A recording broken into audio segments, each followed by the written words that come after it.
E o polemică în mediul online vis-a-vis de patronache, că ăsta e termenul, și salariile care sunt plătite și sunt prea mici. Bine, tu faci parte din categoria oamenilor care dă bani mulți angajaților. Și văd tot soiul de videouri din astea. Apropo, sponsorul acestei emisiuni este 8ore.ro.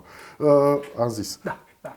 Când vreți să vă angajați sau să postați anunțuri de angajări, 8ore.ro. Ia mea, nu-i stres, nu jurați și acolo. Așa, văd tot felul de videouri din astea făcute de oameni care sunt angajați, care sunt nemulțumiți de locurile lor de muncă. Și reacția involuntară este: patronii nașpa, plătesc puțin.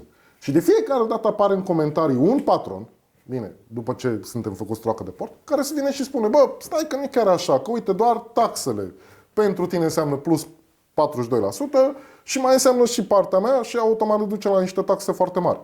Și cum crezi că ar trebui explicat omului de rând că dacă se duce la mare, de exemplu, că tu ești un susținător al litoralului românesc, el din suta aia de lei pe care o dă pe un cocktail, da? Nu o dă neapărat ca să facă domn patron burta mare.